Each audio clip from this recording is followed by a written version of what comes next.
Stories of Journey to the West, Chapter 25. Chapter 25 of Journey to the West. What happens right after the tree is destroyed? The immediate aftermath. So two young Taoist boys, That's right. King Feng and Ming Yu. they kind of recover from the initial shock and head back into the garden. And what do they actually find there? Is it as bad as they feared? Oh, it's bad. Tree fallen, branches broken, fruit and leaves gone. Just total destruction. And the reaction is so physical, It says King Feng's legs just give out. He falls. Mingyu feels numb. It's pure terror. Primal fear. Totally. And there's even that poem, right? It calls the fruit this herbal elixir. Right. Wukong destroyed the elixir, and it ends saying Ming Yu and King Feng were terrified. Really drives home how big a deal this is. And makes you think, destroying something like that, it's more than just like property damage, isn't it, in their world? Absolutely. It feels almost sacrilegious, like messing with something fundamental, which explains the sheer panic. For sure. Which leads right to their next thought. The master. Ah, yes. The classic, what are we going to tell the boss moment. When Master returns home, how will the two of us explain? They know they're in deep trouble, and they don't waste any time figuring out who to blame. Nope.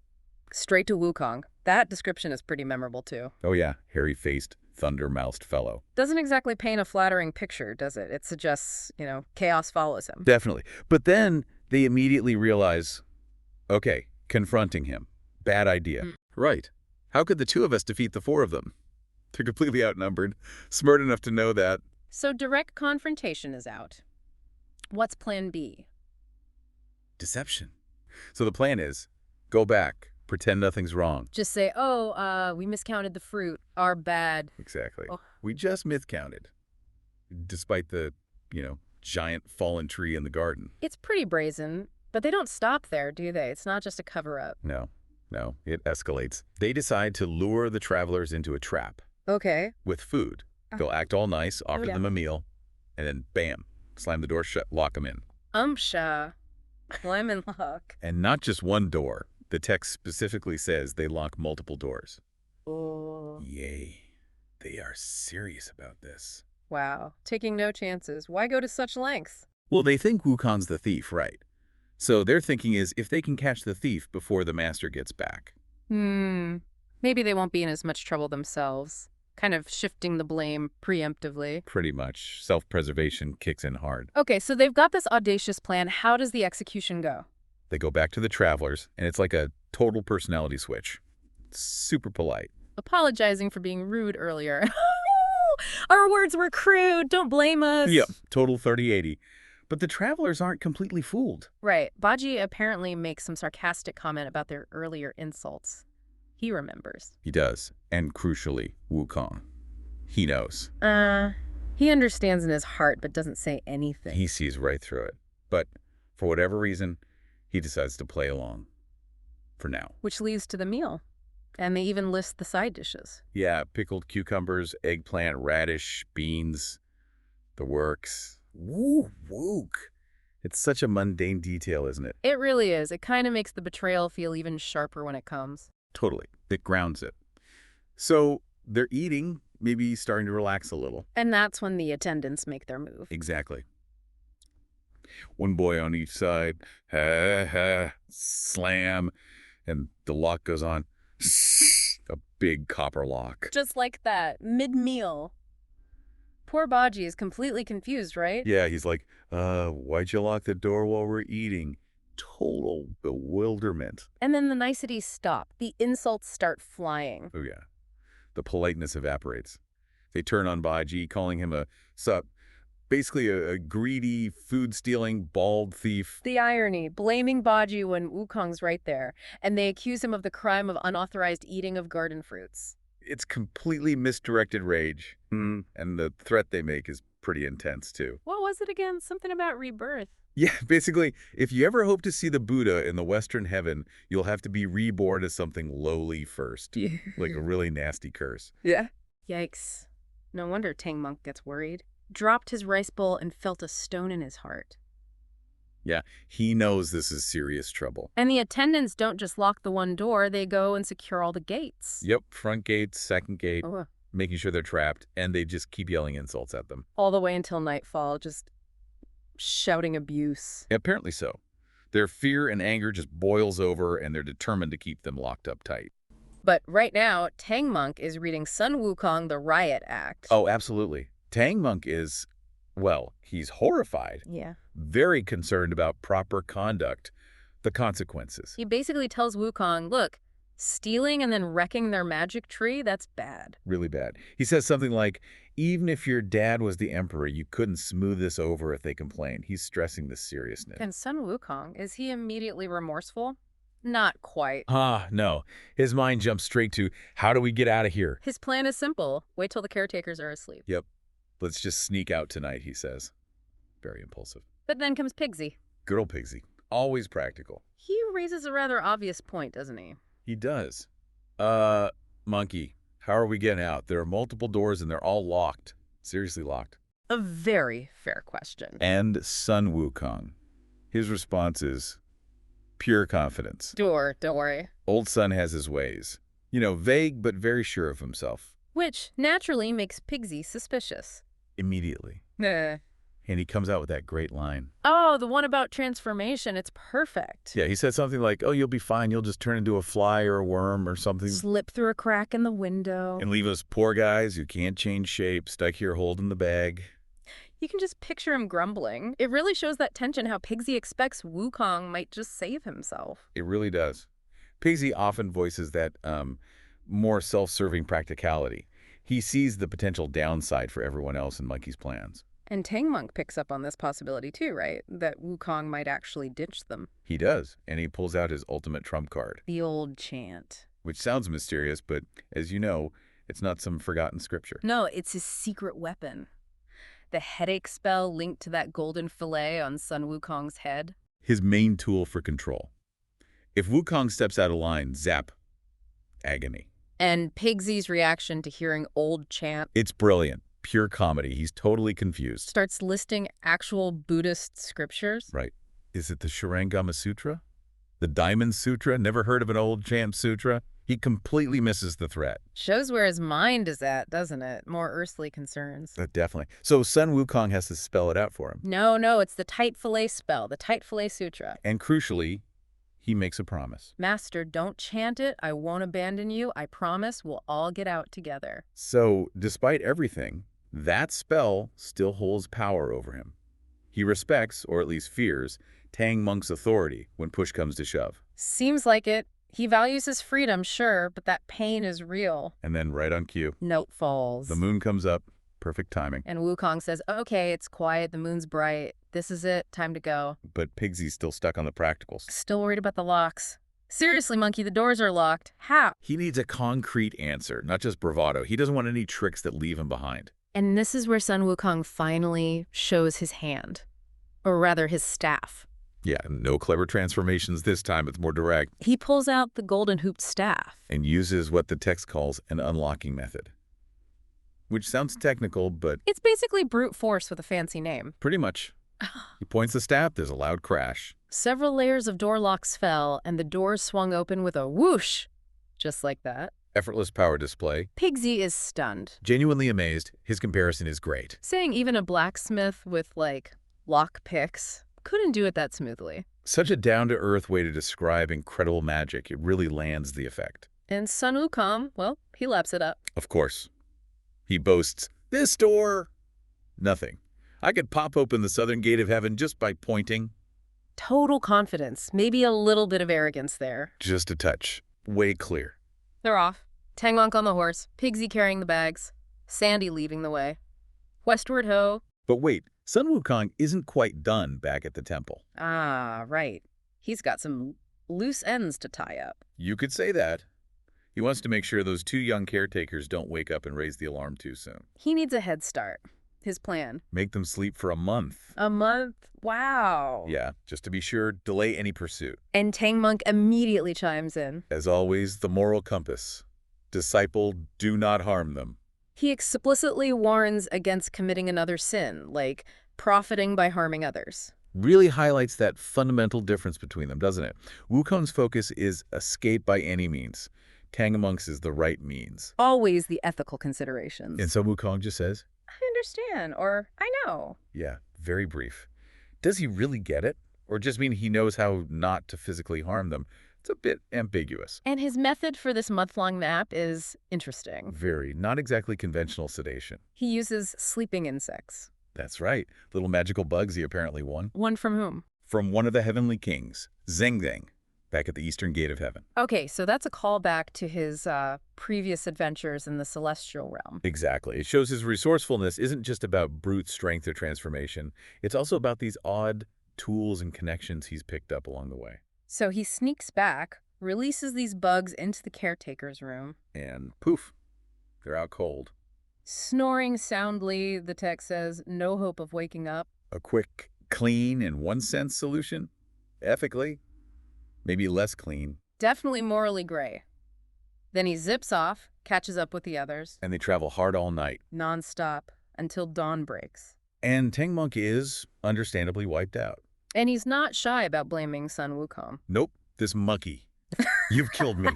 Because of your big mouth and your actions, I haven't slept a wink. Fair point, maybe. Sun Wukong's response is pretty dismissive, though. Basically, stop complaining. It's morning. Let's rest here by the trees. Yeah, get over it. Let's take a break. Mm-hmm. Not exactly dripping with empathy. So they stop. Tang Monk rests against a tree. Sandy dozes off near the luggage. Pigsy finds a nice flat rock for a pillow. Typical Pigsy. And Sun Wukong. Does he rest? Nah, he's got too much energy. The text says he's immediately, climbing trees and playing around. Just restless, while everyone else is exhausted from the trouble he caused. Shows his nature, doesn't it? Always active, maybe a bit detached from the other's feelings at times. So Zenuan Mortal gets back, and at first, he's actually feeling pretty good about things. Yeah, he sees the temple doors open, the courtyard looks neat. He even makes a comment like, oh, the boys have been unusually diligent. Sort of sets up this feeling of order. But that doesn't last long. Things take a turn when they actually go inside the main hall. What's the situation there? It's completely empty. No disciples, no incense burning, nothing. Yeah. Which immediately makes the other immortals traveling with Zenuan suspicious. What do they think happened? Their first thought is maybe the kids took advantage of the master being away. Made off with something valuable. But Zenuan doesn't buy that, does he? Not at first. No, he dismisses it straight away. Yeah. Says his disciples wouldn't do that. It shows maybe he trusts them, or perhaps he's just not expecting trouble from within his own temple. He thinks they just, forgot to close their door and overslept. Pretty much. He assumes innocence initially, which is interesting, given what happens next. So that explanation kind of falls apart when they actually get to the disciples' room. What do they find there? Well, the door's shut, but they can hear loud snoring, really loud. But no matter how much they knock or shout, Nothing. They don't wake up? not a peep. It's like they're completely out cold, almost like magically asleep. So not just tired then. This suggests something else is going on, something maybe supernatural. Definitely points that way. Being that unresponsive isn't normal. So the other immortals, they basically have to break down the door. They force it open. Yeah, and then they have to physically drag King Feng and Ming Yu out of their beds. And they're still dead asleep. Wow. Okay. And Zenuan Immortal, how's he reacting to all this? Is he angry yet? Not really angry, more perplexed. He actually wonders aloud if someone played a trick on them, put them under some kind of spell. So curiosity before anger, that tells you something about him maybe. A bit more level-headed. It suggests he wants to understand before he, lays down the law. He considers magic first, not just blaming his disciples outright. Which leads him to use his own magic to wake them up. Exactly. He splashes some water on them and uses a special incantation to break whatever spell is holding them. And boom, they finally wake up and their reaction is not gone. Not at all. They snap awake, totally disoriented, and then they see their master and all these other immortals staring at them. They look terrified. Understandable, I guess. And what's the first thing they do? Their immediate instinct is to point the finger. Not demons, not random spirits. But Tang San Zhang and his crew, they label them robbers, call them very fierce.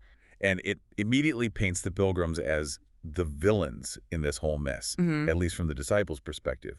It sets the conflict in motion. But Zenuan Mortal, he stays calm through this. Remarkably so. He just asks them to, calm down and explain slowly, quite restrained considering his power.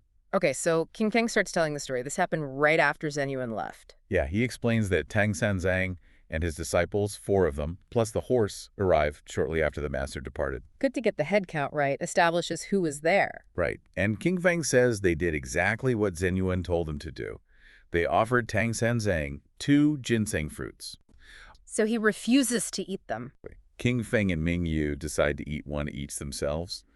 Enter Sun Wukong. Ah, yes, the Monkey King. Sneaks in and helps himself. Not to one. But 4 of them. They find out.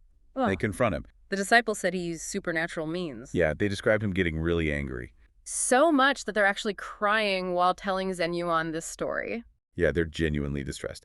And one of the other immortals asks a pretty logical question at this point. Did the monks hit you?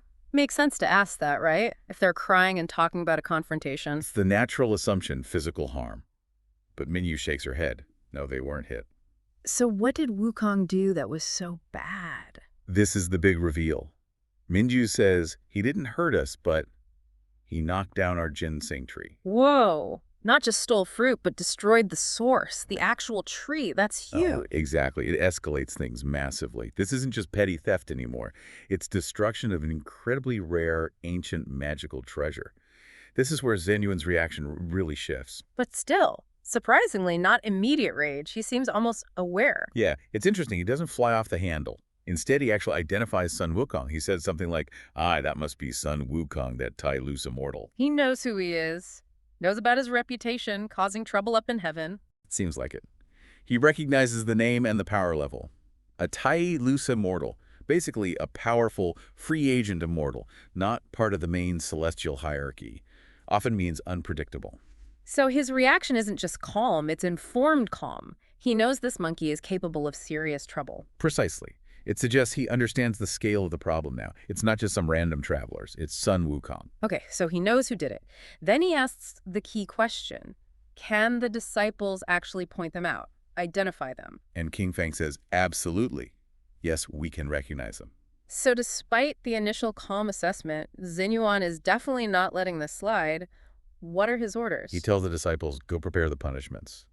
And crucially, he says he will personally go and capture them. Okay, so the immortal himself is getting involved now? This is serious. Very serious. It shows he views this as a major offense that requires his direct intervention. And they set off pretty quickly, right? Using those auspicious clouds for travel. Super fast. The clouds let them cover huge distances almost instantly. Really highlights the difference between immortal travel and, well, walking or riding a horse. They head west first, assuming the pilgrims kept going that way. Seems a logical assumption, yeah. Yeah. Following the direction of their journey.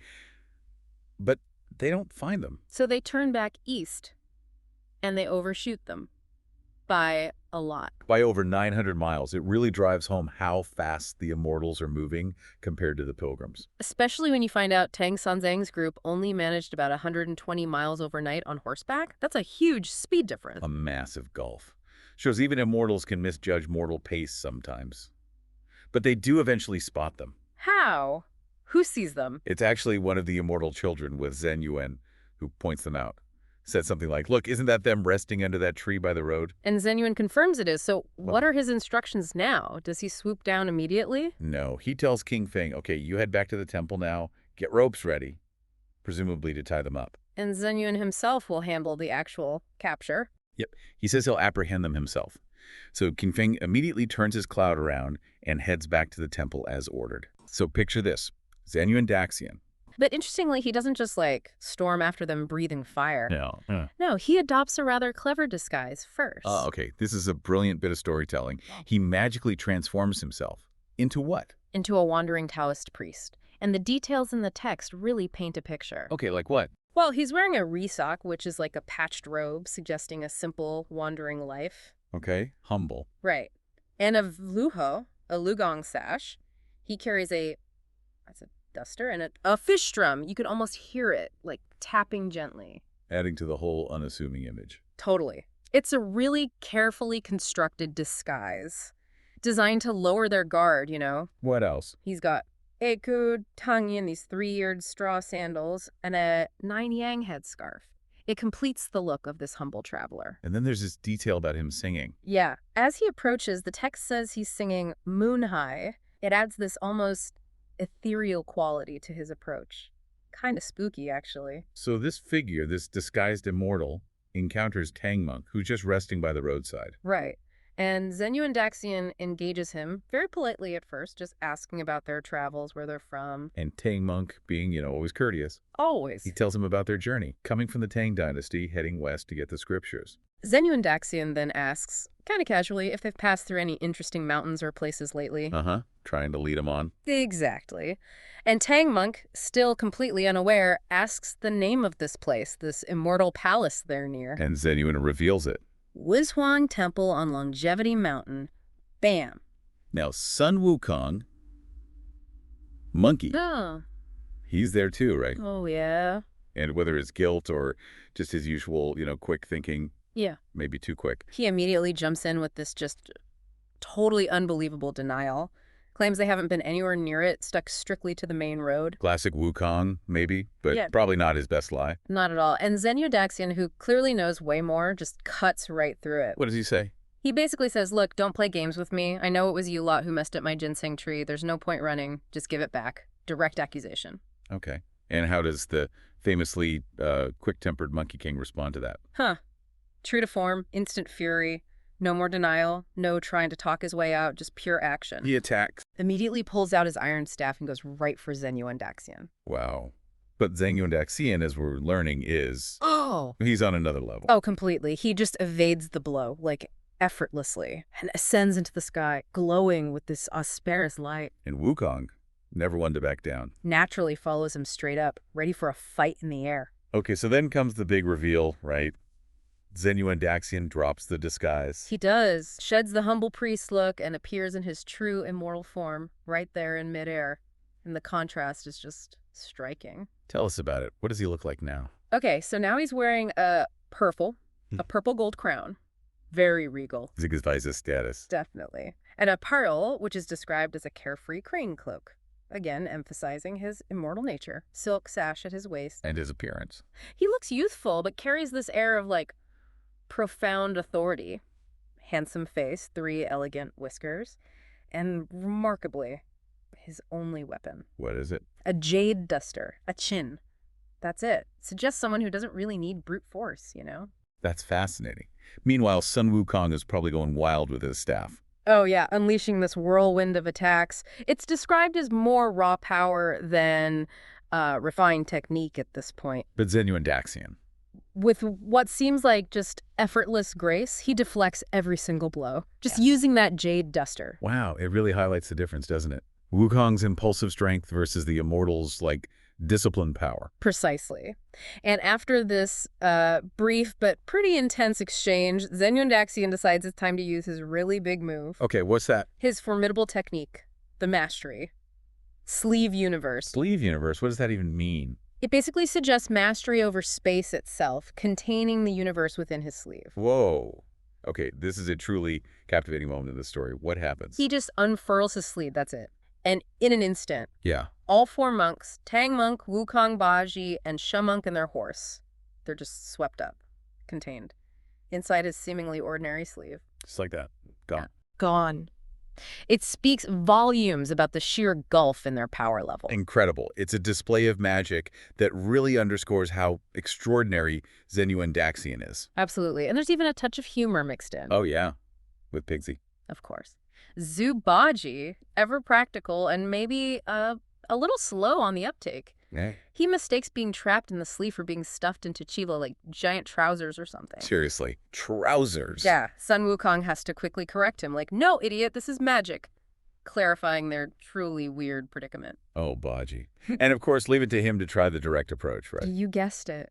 He starts digging at the inside of the sleeve with his rake. Like he could just make a hole and climb out. Pretty much. Probably thought the immortal just, hadn't closed his sleeve properly or something. I'm guessing that doesn't work. Not a chance. He discovers pretty quickly that the sleeve, even though it looks soft, has this incredible resilience. It's way stronger than any wall. Right. Really emphasizes they're dealing with forces beyond their usual punch-it-till-it-breaks experience. Exactly. So they're completely contained. Helpless, really. And Zenyuan Daxian just carries them back to his temple. Yep. Returns to Wishuang Temple, takes his seat in the main hall, and then, almost casually, he just releases them from the sleeve. How is it described? The text says, Jia, like taking out puppets. Oof. That really underscores how easily he subdued them. Totally. And then they're tied up. Tang Monk is tied to a pillar right there in the main hall. And the disciples? His 3 disciples, Wukong, Baji, Sha Monk, they're each tied to separate pillars. Even their horse gets tied up in the courtyard, given some fodder. And their luggage? Just placed neatly on the porch. It all has this sense of, like, calm, effortless control. He's completely in charge. Interestingly, though, despite being clearly angry about his tree and his fruit, Yeah. Zenyu tells his disciples not to harm the monks with weapons. He respects their religious status. That is interesting. A bit of restraint there. But he's still determined to punish them, right, for the theft and the damage. Oh, yeah. This sets a more serious tone. He orders his disciples to fetch a leather whip. So physical punishment is definitely on the table. For sure. Intending to punish them for what they did to his sacred fruit. And knowing these stories, this probably isn't just any old whip. You got it. It's described as a 7-star whip made from dragon skin. Dragon skin. Okay, that sounds serious. And it's been soaking in water, presumably to make it sting even more. One of the stronger disciples is told to get ready to use it. Okay, so the tension's really ramping up. Who's first in line for this? Zenyu declares that Tang Monk, as the leader, the master... The one responsible for his disciples' behavior. Exactly. He'll be punished first for their disrespect. Ouch. Tang Monk isn't exactly built for that kind of thing. Right. And Sun Wukong surprisingly seemed to realize this, despite being the one who actually caused all the trouble. He feels this surge of protectiveness for his master. He knows Tang Monk is, well, physically frail. He couldn't take a beating like that. So what does Wukong do? This is a really pivotal moment, isn't it? It really is. He steps forward, takes full responsibility. Wow. Says, it was me. I stole the fruit. I ate the fruit. I knocked down the tree. Punish me. That's actually huge for Wukong, an act of genuine self-sacrifice, putting himself in the line of fire. Yeah. Zenyu is clearly surprised by this. It's unexpected courage from the monkey. I bet he was. Does he agree? He does. Agrees to punish Sun Wukong first. He orders 30 lashes. 30? Why 30? To match the number of ginseng fruits that were stolen.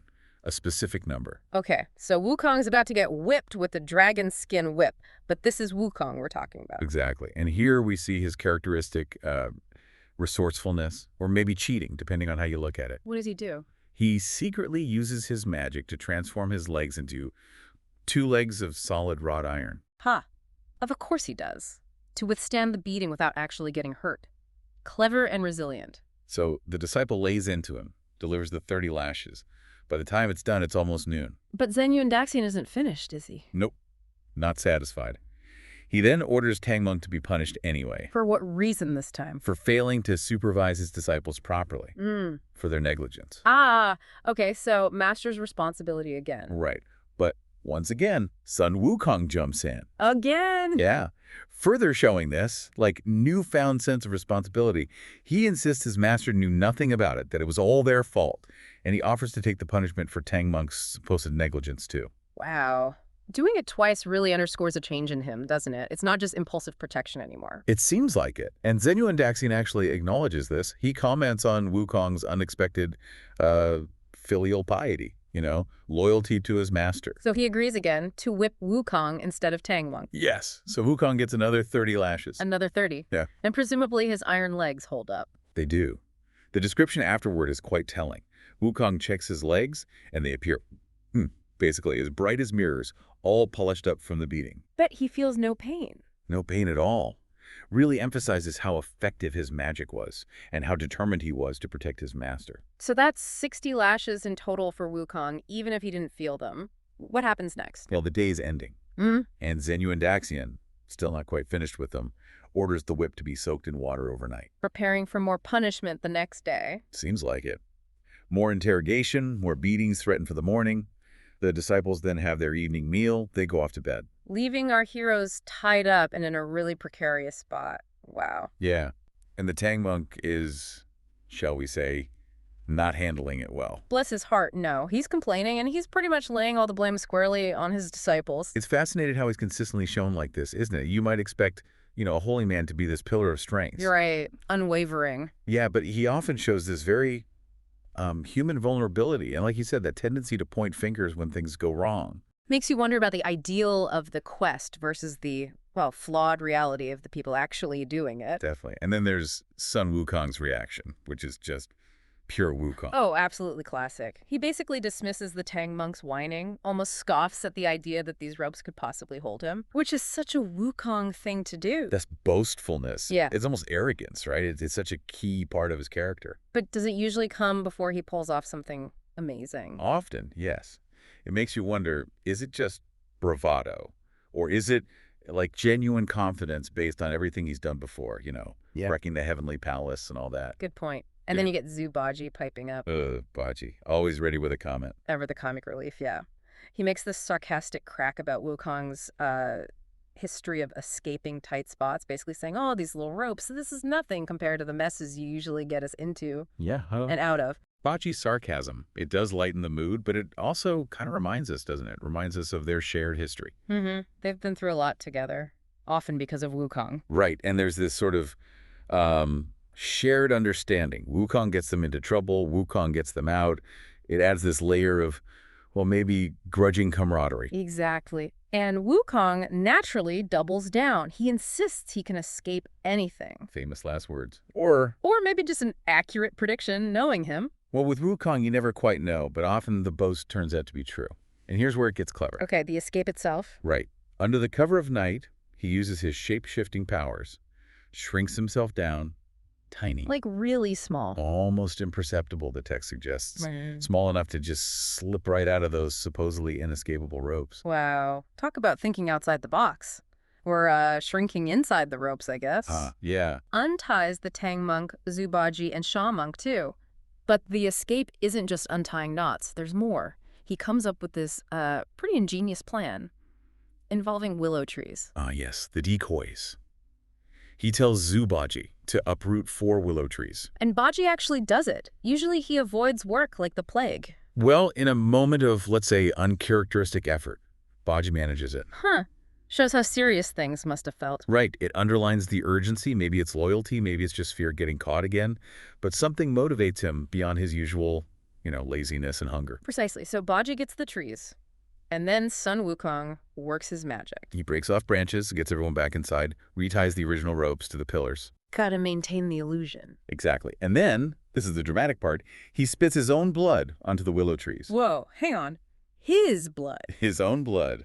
While reciting a magic spell. Okay, that adds a whole other layer. Why blood? Well, in many traditions, right, blood carries power, essence, life force. So it's not just a simple trick. Exactly. It suggests this illusion is potent. It requires a part of Wukong himself, which really emphasizes how dire their situation is and, the lengths he's willing to go to. That doesn't work? Oh, it works perfectly. The willow trees transform into these uncanny replicas of the 4 travelers. Yeah, they look like them. They look like them. They sound like them. They even respond if you call their names. No way. It's a full-on magical decoy operation. It really showcases Wukong's mastery, doesn't it? So with their leafy doubles convincingly tied up. They make a run for it. Under the cover of darkness. They don't dare stick around. Can't blame them. They know the trick won't last forever. Right. They understand that facing Zenyu Daxian's wrath again, well, it's not something they want to do. They're just buying time. It's a temporary fix. Which, naturally, leads us to the next morning. And a rather amusing scene unfolds. Hey. Zenyu Daxian, the immortal master of the temple, he's ready to dish out some punishment. He tells his young Taoist disciples to fetch the whips. And there's this wonderful irony here. This incredibly powerful immortal. Yeah. He has absolutely no idea he's about to be, well, tricked, made a fool of. It just shows how even the most powerful can be caught off guard by cleverness. So the boys get the wicks? And the slapstick begins. Yeah. They start whipping the willow tree decoys. And the trees yell back. They actually cry out in pain. You're kidding. Nope. The Tang monk willow apparently cries, ouch. The Baji willow shouts, hey! But then, miles away, something weird happens to Sun Wukong. Don't tell me he felt the whipping. Sort of. He feels this sudden shiver, this, weird sensation, and he immediately realizes, they're beating my transformed willows. There's the connection between him and the trees. Apparently.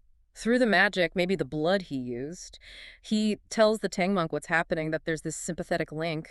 Wild. So what does he do? He quickly cancels the magic, dispels the transformation from afar. And back at the temple, you can just imagine the boys' faces. Utter confusion. That is hilarious. A bit of light relief before things get serious again. So the poor kids are totally baffled. They run back to Zenyu and Daxian, Reporting that they've just been flogging the roots of some willow trees. Not monks. How does Zenyu and Daxian take this news? Is he furious? Well, his first reaction is quite interesting. He doesn't immediately fly off the handle. No. No, he lets out this sort of cold laugh. He recognizes the style. He knows it's son Wukong's mischief. He knows his reputation. Oh, yeah. He even mentions Wukong history, causing havoc in the Heavenly Palace. He knows this monkey has a track record for audacious stunts. So it's almost like grudging respect mixed with annoyance. I think that's a good way to put it.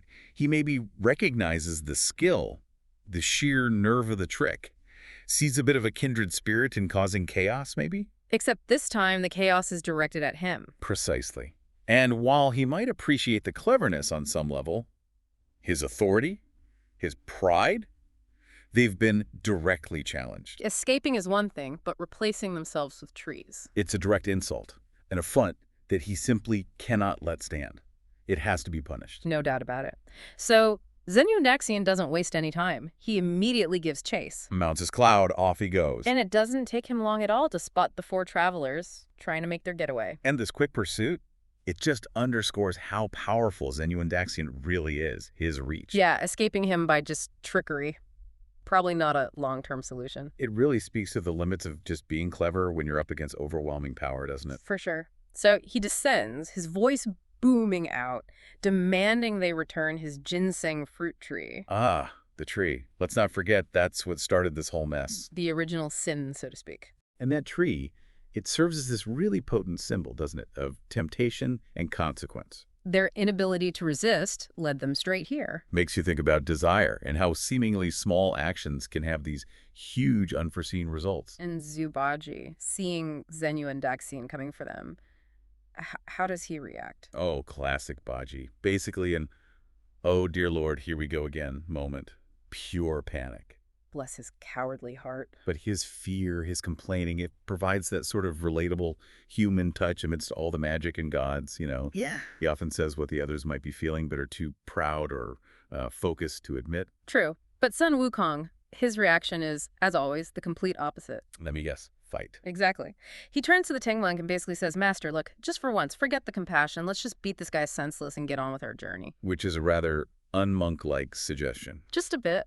And it starkly contrasts their whole approaches, right? Mm-hmm. Tang monk's commitment to non-violence versus Wukong's very pragmatic, often violent way of solving problems. Yeah. It's that core tension that runs through the whole story. It really is.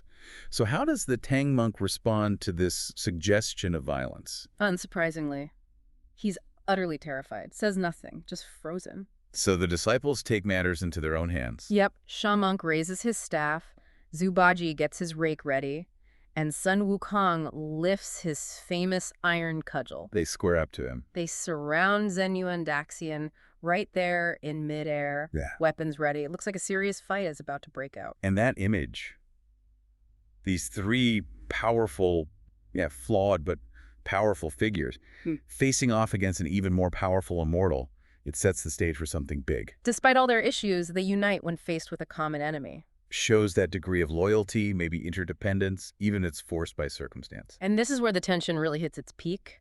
Our source, the chapter, includes a poem at this point. The battle poems in Journey to the West are always significant. This one really encapsulates the clash that's about to happen. It paints a vivid picture of the power dynamics.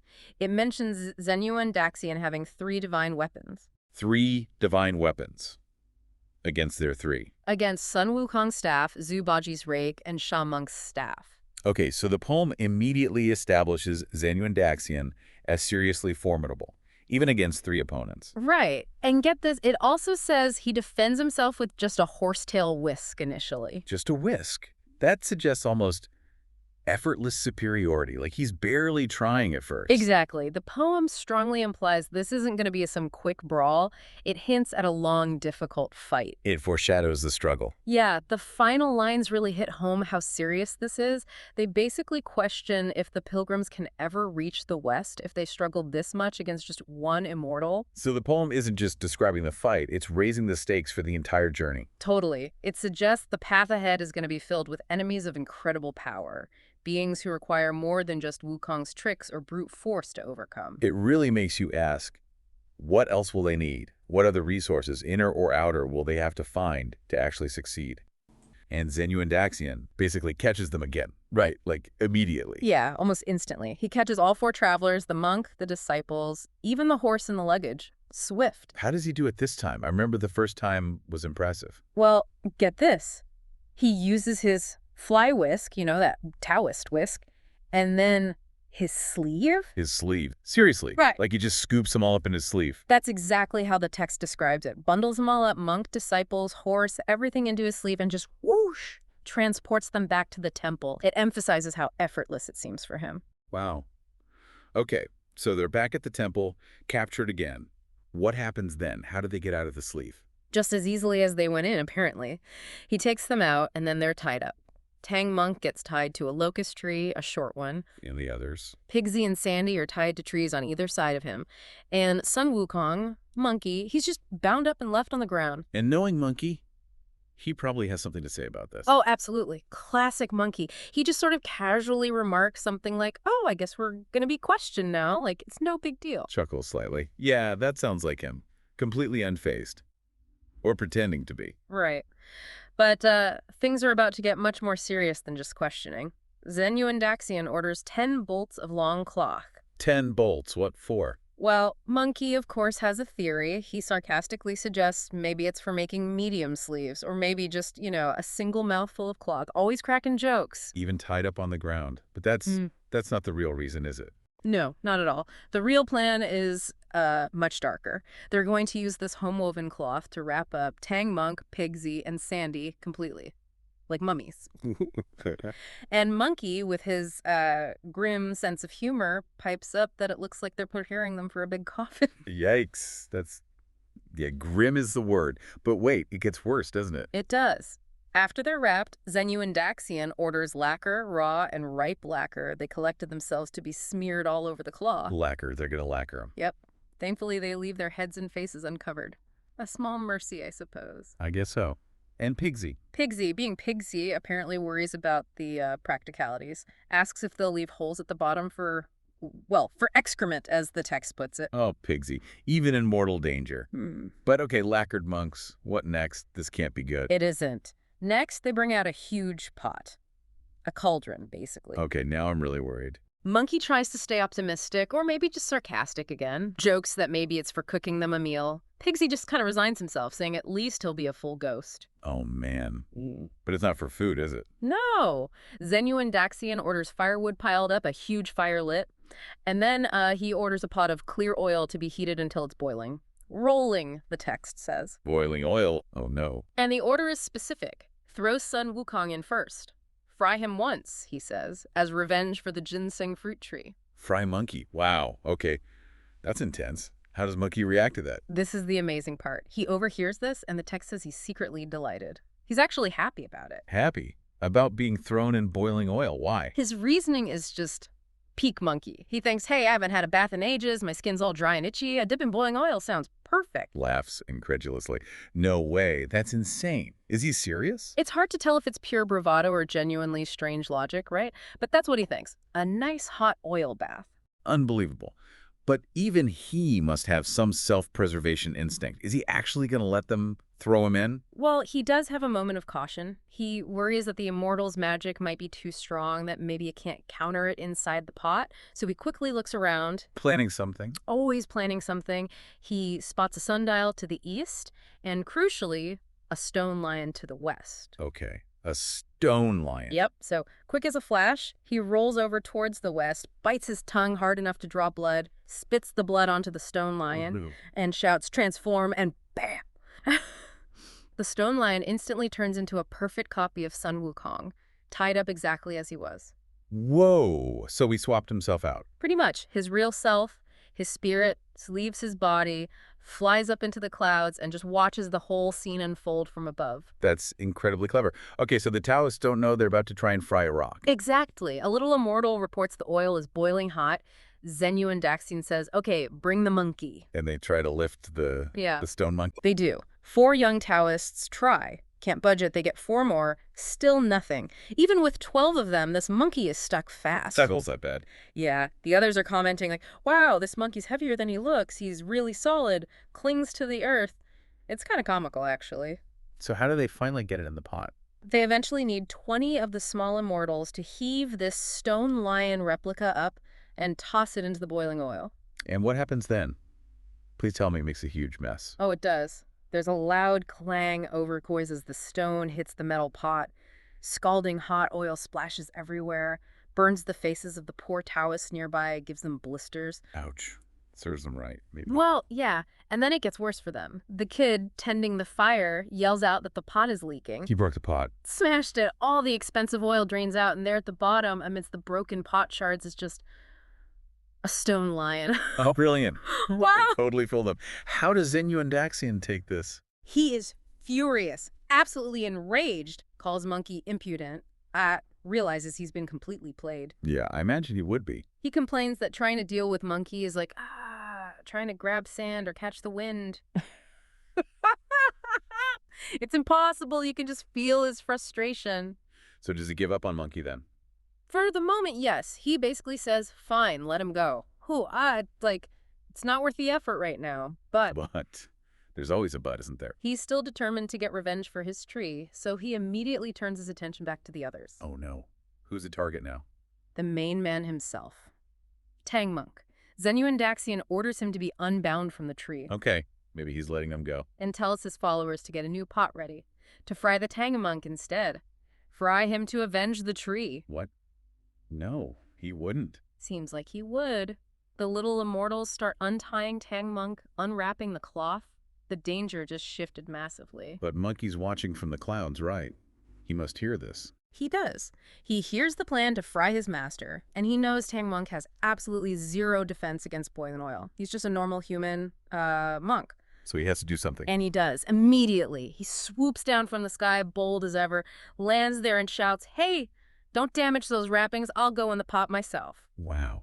Just like that. What a re-entrance. Totally. Zenyu and Daxian is understandably shocked and even angrier now. You?